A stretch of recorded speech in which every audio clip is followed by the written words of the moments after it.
Vocês me pediram muito pra eu falar desse anime e finalmente, depois de mais de 20 episódios, será que valeu a pena assistir? Vem comigo pra mais um vídeo que eu espero que seja curto, de opinião sincera, nesse canal que fala sobre animes e mangás e que eu espero que você se inscreva para acompanhar todos os próximos vídeos. Oi, eu sou a Gabi Xavier e hoje tô aqui pra falar a minha opinião final de Summertime Render, um anime que estreou na temporada de primavera deste ano, ou seja, lá em abril, e acabou só recentemente, no final de setembro, com 25 episódios, uma produção do estúdio OLM, que entre várias produções de Pokémon, também produziu lá em 97 um anime que eu gosto muito, que é Berserk, e também mais recentemente o anime de Komi-san.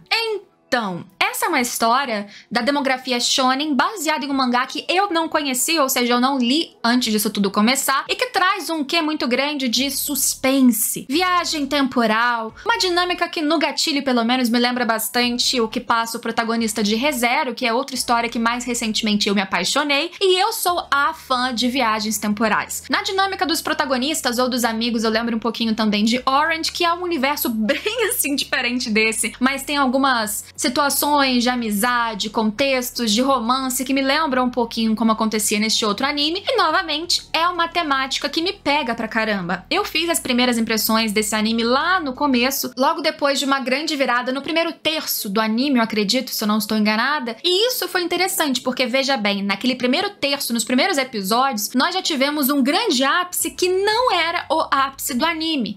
Esses 25 episódios, eles conseguiram me prender exatamente porque eles conseguiram apresentar perigos, dramas, reviravoltas, enfim, em vários episódios e contextos. À medida que eu ia assistindo, eu não cansava, porque algo diferente me impulsionava. Alguma coisa que eu não imaginava acontecia. Não era tudo absolutamente previsível, o que é muito comum em tantos roteiros, já que a gente assiste anime o tempo todo, e a gente fica até especialista em várias viradas que acontecem. Aqui, eu ainda fui surpreendida. Mas antes que eu desengate a falar igual uma doida, porque já está acontecendo, vou beber minha aguinha, meu combustível de cada vídeo. Se você ainda quiser alguma canequinha exclusiva aqui como esta do canal, não está à venda, é um brindezinho aqui do Catarse, catarse.me/Gabi Xavier, para você apoiar o canal com alguns benefícios como este aqui em um dos níveis, ou se você simplesmente quiser apoiar por um valor menor de outra forma, tem também o botão Seja Membro. E vou tomar minha água, com licença.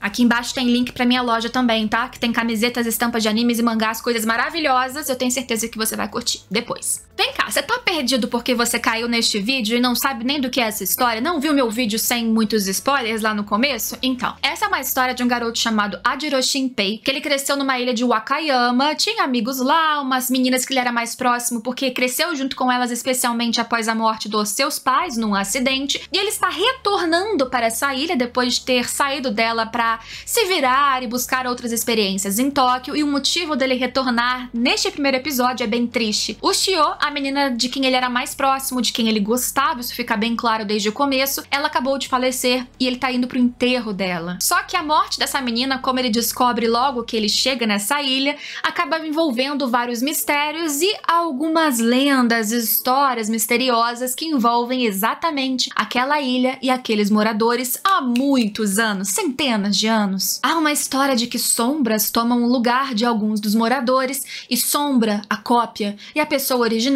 não podem coexistir. Então essas sombras eventualmente matariam as pessoas que elas copiaram para tomarem seu lugar. Ajiro Shinpei começa a descobrir que a morte da Ushio está ligada a essa dinâmica de sombras de alguma maneira. Uma história que antes parecia invenção, uma história que antes aparecia em um livro que ele leu de uma autora que ele era muito fã, tudo isso agora parece ser realidade, mas como? Logo nos vemos então em uma história que envolve assassinatos, mistérios, um vilão misterioso ou uma série de responsáveis pelo que tá rolando e que a gente não sabe quem são. Nós só descobrimos no começo que se ninguém contornar esse fluxo de acontecimentos, o ápice será durante um festival em que o caos absoluto levará todas as pessoas dessa ilha. Mas Ajiro Shinpei, na sua morte, descobre que ele consegue resetar os acontecimentos até certo ponto, manipulando o fluxo do tempo de certa maneira para tentar reverter reverter tudo o que acontece e fazer um final melhor. E é assim que a gente vai começando a acompanhar isso que parece quase um jogo. Ele volta, reseta e tenta arrumar as coisas, mas claro que como todo efeito borboleta ou como toda a história em que a pessoa volta até o ponto inicial ou quase inicial, nem tudo sai como esperado, porque ele não é onisciente, ele não tem consciência de tudo que tá acontecendo e ele sozinho não consegue contornar todos os problemas. Ele vai precisando unir aliados. E como que você encontra aliados se possivelmente essas pessoas podem ser cópias, as tais sombras? E de onde vêm essas sombras? Por que eles estão copiando os moradores e por que agora? E por que eles querem acabar com toda a ilha em certo momento? Quais são os objetivos? Todos esses segredos vão permeando os episódios e nos dando respostas ao longo do caminho de forma satisfatória. Isso pra mim é muito importante, seria muito importante pra eu continuar nessa história, porque tem muitos animes ou séries, essas obras serializadas, que elas criam um mistério e só acrescentam perguntas e nada te dão em troca. E você precisa ter algo em troca pra querer voltar na semana seguinte. E eu acho que no meio de um mar de lugares em comum que a gente lembra de outros animes e outras histórias, por exemplo, de Re:Zero, aqui não era tudo previsível e isso foi muito bom. Porque muitas vezes vocês me perguntam o que te prende numa história? É o roteiro? É a animação? É a música? É claro que o conjunto de tudo isso, sendo com uma qualidade no mínimo boa, esse é o mundo ideal.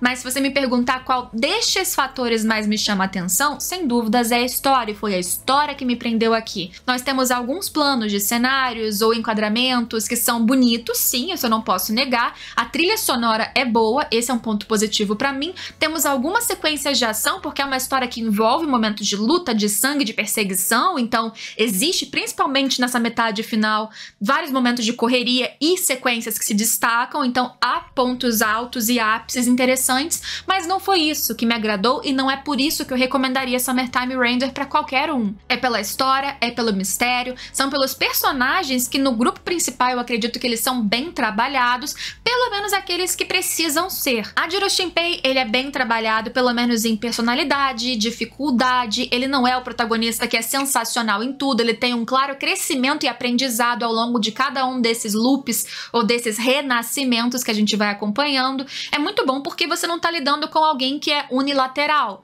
não é alguém infalível nem alguém falível demais. Ele tem todas as nuances que você espera de uma pessoa comum, o que deixa mais fácil de você crer, torcer e querer o bem daquele personagem que é o principal. O Shio, que é essa que começa falecida e retorna para a história de alguma maneira, e Mio, que é a sua irmã, também tem uma participação interessante, mas o Shio é o grande destaque junto com a Jiro Shinpei, e a química e relação desses dois e crescimento da dinâmica também da química ao longo da história também é incrível. Nós sentimos a progressão sem ela ser forçada e sem roubar espaço da trama de suspense principal, ou seja, não toma o espaço narrativo daquilo que nos intrigou no começo, que é o problema que vai levar vidas, então é o principal acontecimento pra gente desenvolver o romance. Não, o romance tem seu espaço, o romance tem a sua problemática e falas e momento de ser citado, trabalhado em cena aqui e ali, mas isso não interrompe a narrativa dos fluxos de acontecimentos que no final das contas é o principal que eles precisam lutar contra. Rizuru, que é uma personagem também muito importante que no começo parece só suporte, só ali numa cena ou outra, com uma importância porque ela sabe lutar contra sombras, aos poucos ela vai crescendo, a gente vai entendendo que a sua dupla personalidade na verdade é um pouquinho mais do que isso, e a complexidade dos seus traumas e da sua história, o seu passado, lá no finalzinho, vai ser muito importante pra gente ter as respostas e a chave pra quem tá ali como figura de vilão principal. Os outros personagens são mais de suporte, seja para um humor maior ou simplesmente como realmente o suporte da equipe, mas cada um tem a sua interferência narrativa necessária, usados pontualmente, aprofundados se necessário forem. E ainda existe um fator que eu achava muito interessante em Re:Zero e aqui é bem parecido, que como eu disse, o Jiro Shinpei consegue ter esse hack de retornar até certo ponto e refazer alguns acontecimentos, mas ele não é onisciente, ele não entra na cabeça de todo mundo, ele não é Deus. Por isso, em certos momentos a gente acha que o personagem X, ele é um vilão e ponto, e em outro momento a gente consegue ver uma justificativa, ainda que suas ações sejam vilanescas ou sejam ruins e condenáveis, nós vemos que existiu uma resposta para isso, existiu um porquê que torna a história mais plural e interessante. Não é, como eu disse de novo, apenas uma linha única, são vários fluxos que a gente vai acompanhando e cada mínima pergunta pergunta é respondida. Isso é muito importante. Lá no começo, no primeiro episódio, quando o Ajiro Shinpei ele tá voltando pra ilha, ele tem uma visão, uma mensagem, alguma coisa com a Ushio, essa amiga que, poxa, tinha acabado de falecer, e o que parecia ser um sonho, lá no final vai existir uma ligação e uma explicação pra isso. Eu nem tava esperando mais no final do anime ter a explicação pra este momento, e de repente quando ela veio, me deu até uma lembrança de outra história que eu acompanhei por muito tempo e não explicou muito bem exatamente um foreshadow semelhante em construção, e aí eu fiquei tão satisfeita porque eu sei que veio de um mangá, e eu sei que o mangá foi plenamente adaptado, fechou a história, então o material já estava completo, mas mesmo o mangá falha às vezes em explicar esses mistérios que se criaram lá no começo da história.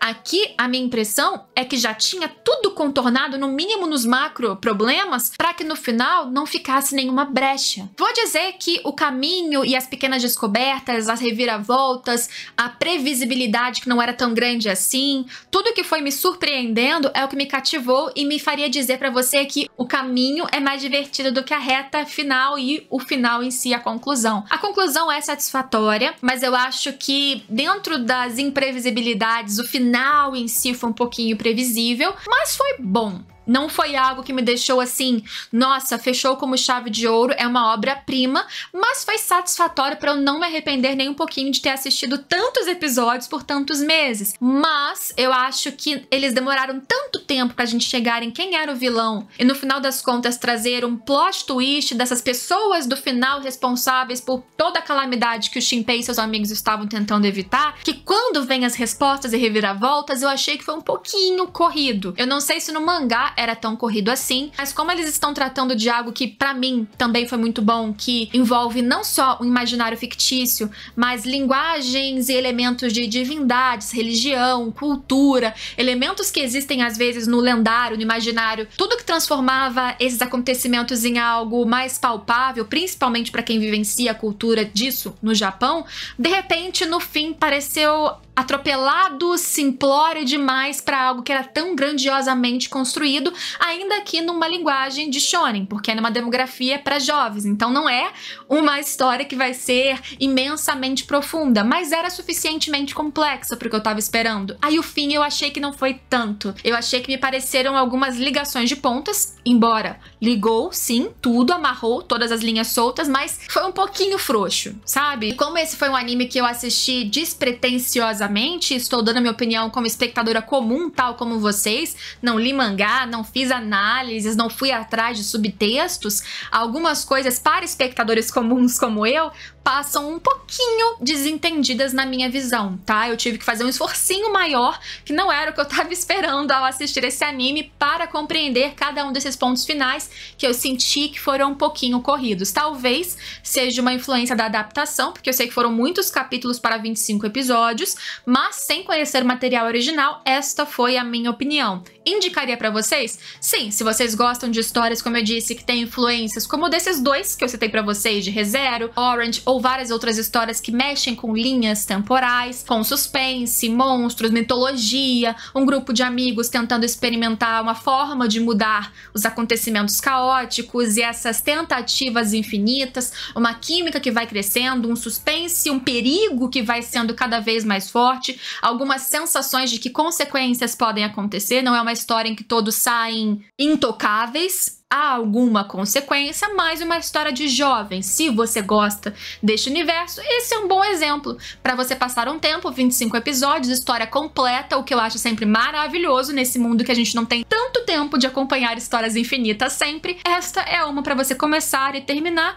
de maneira, eu diria, satisfatória. Melhor na jornada do que no fim, mas ainda assim boa se você gostar desse tipo de ambiente. Espero vocês em todos os próximos vídeos, mas só depois de você me contar aqui embaixo se você assistiu ou vai assistir Summertime Render depois desse vídeo aqui. Espero vocês em todos os próximos vídeos, então se inscreve, por favor, me segue nas redes sociais em @xgabixavier também, pra assistir todos os meus conteúdos extras, por favor. Muito obrigada a ajuda de vocês, porque essa ajuda do like, do comentário, do compartilhamento é de graça e sem ela eu não tava aqui hoje. Então, muito obrigada e até lá!